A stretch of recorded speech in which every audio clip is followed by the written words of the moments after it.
Topic நம்ம பார்க்க போகிறது டாப் 5 அப்கமிங் அனிமேஷன் மூவிஸ். 5ல் பார்க்க போகிறது கோட். இந்த கோட் வந்து பிப்ரவரி 13, 2026 வந்து ரிலீஸ் ஆகுது. ஸ்பைடர்மேன் அக்ராஸ் தி யூனிவர்ஸில் எவர் ப்ரொடியூசராக இருந்தாரோ அவர் தான் இது வந்து ப்ரொடியூஸ் பண்ணுறாப்புல. 4ல் பார்த்தீங்கன்னா ஜூட்டோபியா ஒன் ஆஃப் மை ஃபேவரட் மூவினே சொல்லலாம். இந்த மூவி பார்த்தோன்னா சூப்பராக இருக்கும். இந்த அனிமல்ஸ் வச்சு தான் இது பண்ணோம். இது வந்து 2025 ரிலீஸ் ஆகுது, 26 நவம்பரில்.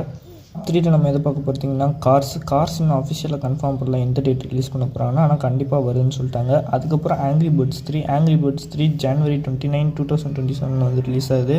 இது one of my favourite movie. இது வரதுக்கு நான் ரொம்ப நேரம் வெயிட் பண்ணிக்கிட்டு இருக்கிறேன். வந்தால் சூப்பர். டாப் 2ல் பார்த்தீங்கன்னா டாய் ஸ்டோரி 4, 5 வரை வந்துருச்சு. எதுக்கு 3லேயே முடிச்சிருக்க வேண்டியது, ஏன் இவ்வளோ இதுக்கு போட்டு இழுக்கிறாங்கன்னு எனக்கும் தெரில.